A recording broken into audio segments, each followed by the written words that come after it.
head in?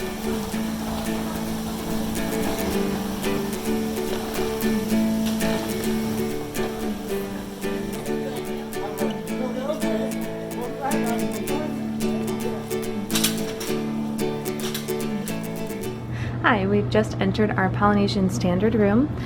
There's actually 2 closets with the coffee and mini bar and mini fridge set up here. And then on the other side of that little entrance hallway, 2 sinks, the toilet, and then the shower. I think this is the first Disney resort we've stayed at that didn't have a split bathroom of some sort. But it is nice to have the 2 sinks for sure. Down the hallway. Nice little desk.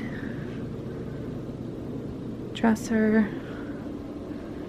This is actually a room that sleeps 5 because that can be folded down into like a twin size bed.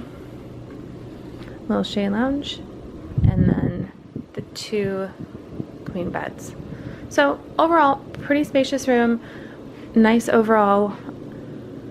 But tomorrow I'll have to take a video of the outside because it's dark out now and I can't show you how pretty the outside balcony is. So I'll have to do that tomorrow. All right, now that it's daytime, let me take you out to the balcony.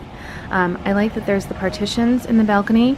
Ours is the standard room, a standard view, so there was no upgrade. It's just a view of the monorail track, a little bit of the walkways out to the bus stop. So nothing special, but it's been pretty quiet. There is space with 2 chairs and a table. And it's a nice place just to kind of hang out when you're in your room, relaxing. This is a 3rd floor room. The 3rd floor has balconies. The 1st floor has like a little patio outside.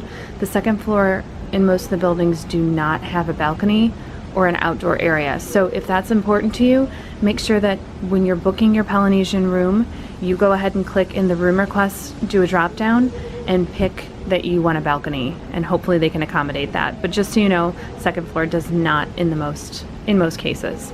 Hope that helps, and thanks for taking a tour of our Polynesian room with us. I look forward to seeing you guys next time. Thanks for following along.